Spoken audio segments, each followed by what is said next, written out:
Welcome to the Deep Dive. Today, we're plunging into the really remarkable life and work of Fernando López. He's a Guatemalan artist whose journey weaves together music, memory, and, well, a profound commitment to social justice. Absolutely. And we've gathered quite a bit for you today. Direct interviews with López himself, video presentations, academic reviews of his work, articles, a whole range of sources. Right. Our mission here is to really understand how his music isn't just, chronicling Guatemala's tough history, but how it actively becomes an agent for change, a tool for memory and for justice. And there are some genuinely surprising moments we'll get into, how powerful a song can actually be. Okay, so let's start at the beginning. His roots. He was born in 1965, growing up right in the middle of the Guatemalan Civil War. Yeah, a period he describes as one of ruthless repression. He talks about finding his path through music, even amidst all that. And he started young, didn't he? Playing the marimba at just 6. That's right, apparently influenced by his maternal grandfather, who was, interestingly, both a musician and a telegrapher. So that connection to sound, to communication. It runs deep, it seems. Mm-hmm. And then comes this really pivotal moment in 1978. He's only 12 years old. 12? Wow. And he represents Guatemala at the XI World Festival of Youth and Students in Havana, Cuba. Okay, that must have been huge for him. It was transformative. It's where he met icons of the Nueva Trova Cubana people like Silvio Rodriguez, Pablo Milanés, this whole movement of socially conscious music. Right, the Cuban folk movement. Exactly. And he says that encounter marked him forever.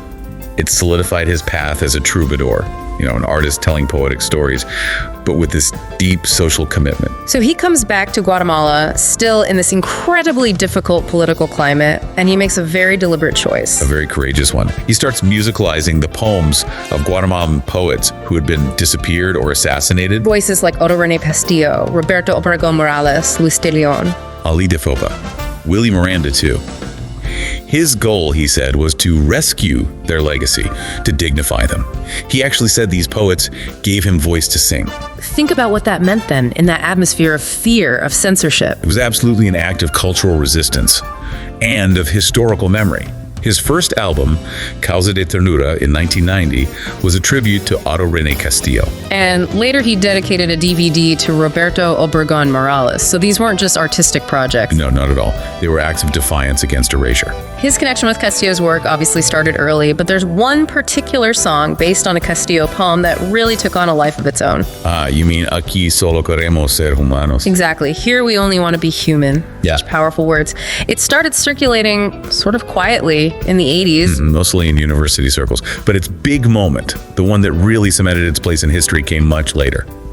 And in a very unexpected setting. Okay, let's set the scene. May 10th, 2013. Right. The Supreme Court of Justice in Guatemala. It's the culmination of the genocide trial against the former dictator, Efraín Ríos Montt. Imagine that courtroom, packed, full of survivors, many ex-women. The tension must have been unbelievable. Absolutely palpable.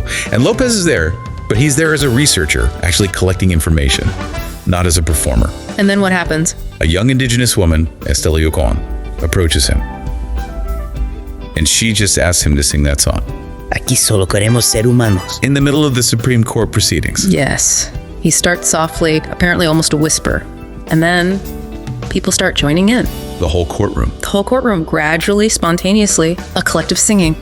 Wow, wow. It completely transformed the space. It wasn't just a song anymore. Sources call it a song of collective resistance, a sonic testimony for human rights, a real-time performance art piece, almost. And López himself called it the concert of his life. Which, when you think about it, it makes perfect sense how a song born from poetry can just leap off the page, out of the speakers, and become this living symbol of resistance at such a critical moment. It really demonstrates this idea of music as a social actor. So what is it about a song that can do that in that kind of environment? High stakes, formal? Is it just the words, the tune, or something deeper? I think it's definitely something deeper. Yeah. It taps into that collective need for expression, for witness, especially when dealing with trauma. The song provided a shared voice, a release. A way to say the unsayable, perhaps. Exactly. And this is what López later studied academically, this concept of acoustic agency. Mm-hmm. The idea that sound, that music, isn't passive. Okay. It does something. It acts in the world. It unified them. It really makes you think, doesn't it, about how many other times music has played these kinds of unscripted, vital roles in history. Mm-hmm. And that courtroom experience, it wasn't just a powerful moment for him as an artist, it really pushed him further into his academic work. Right, because he already had this other side to him. He wasn't just a musician. Not at all. He'd graduated back in '96 as a social and forensic anthropologist from the University of San Carlos. And he'd worked as a researcher for some really key institutions dealing with the conflict's aftermath, like the Historical Clarification Commission. In the Archbishop's Human Rights Office, yeah. Yeah. He was directly involved in collecting information on the Ixtal genocide, so he had this academic framework already. It allowed him to, as he put it, visualize social contrasts and perceive inequalities. So the academic groundwork was there, but that 2013 courtroom moment, that seemed to be the real catalyst for him to formally study the power of what he'd witnessed and participated in. Precisely. It wasn't enough just to sing about it or research the history around it. He felt compelled to understand the mechanism of that collective singing, ethnomusicologically. So that led him to pursue postgraduate study. Yes, a master's in ethnomusicology at the University of Limerick in Ireland. And he won the Stephen Stone Scholarship to do it. That's significant. And his thesis sounds fascinating. It directly addressed that courtroom event, right? It did, titled Collective Singing and Genocide in Guatemala. Aquí queremos ser humanos, an ethnomusicological approach to music and transitional justice. And he used an autoethnographic approach. Meaning he studied his own experience as part of the research. Exactly, which is quite innovative. And it clearly paid off highest grade, and then it won the Eduardo Archetti Prize in 2023, a major accomplishment. So his academic work really focuses on this idea of music having agency. Yes, what he calls affect agency or acoustic agency. The core idea is that music has a concrete capacity to act, to intervene in social situations, to drive change. Think about protest songs, hymns, national anthems. They do things to people, to groups. Right. And his current PhD work, called Singing Truths, digs even deeper into how music mobilizes emotions and encourages social participation. It really brings his two worlds together. How does he describe himself now? He calls himself a social activist of song and an ethnomusicologist who sounds for that activism. It perfectly captures that integration. Academia isn't separate for him, it's a tool for his activism. And you see that unified purpose running through his other musical work too? Definitely. Take Niño de Noviembre from 2015. That whole album is dedicated to the thousands of children who disappeared during the conflict. Inspired by a specific case, wasn't it? Yes, the emblematic case of Marco Antonio Molina Thyssen, kidnapped at just 14.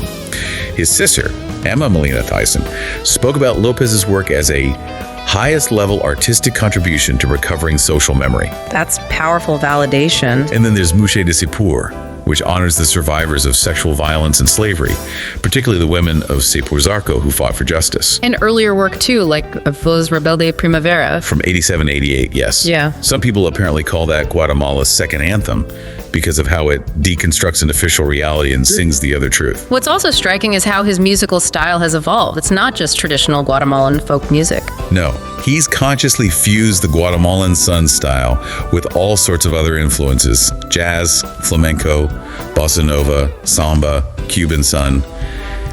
He aims for a universal Latin sound. But always with that underlying purpose. Always. To carry these messages about humanity, about emancipation, to a wider audience, it's intentional. And he has reached a wider audience. He tours internationally quite a bit. Extensively, yeah. Yeah. Europe, North America, South America. And he often connects specifically with migrant communities, like on his Migrant Song Tour in 2023. Does he feel a personal connection there? He does. He said he considers himself a kind of migrant too. And that empathy comes through in songs like Azacuanes, which uses the metaphor of migratory birds. It really deepens his work on those themes. It's no surprise then that he's received such high praise from academics and writers. The praise is quite remarkable, actually. His master's supervisor, Dr. Colin Quigley, called him one of the most interesting students he'd worked with, said his reports were frankly inspiring. High praise indeed. And his PhD supervisor, Dr. Aileen Delane, described him as extraordinary and put him in the top 1% of PhD candidates she's ever encountered. Wow. And Guatemalan literary figures also recognize his unique position. Yes. Writers like Francisco Méndez Castañeda see him as a fundamental poet, and Carlos Augusto Velasquez calls him a troubadour, linking that traditional trova style with today's social transformation movements. So what's next for him? Is he continuing this dual path? It certainly looks that way. He's been invited to be an associate professor at Flaxeso, Guatemala, starting in 2024, and he's planning to publish a book based on that prize-winning master's thesis. So further cementing that role as both artist and scholar. Exactly. Okay, so when we step back and look at Fernando Lopez's journey, what's the big takeaway for you, for the listener? He's this powerful example of how art, serious academic work, and deep activism can merge into one force, right? Absolutely. His life really offers this model for how music can be so much more than entertainment.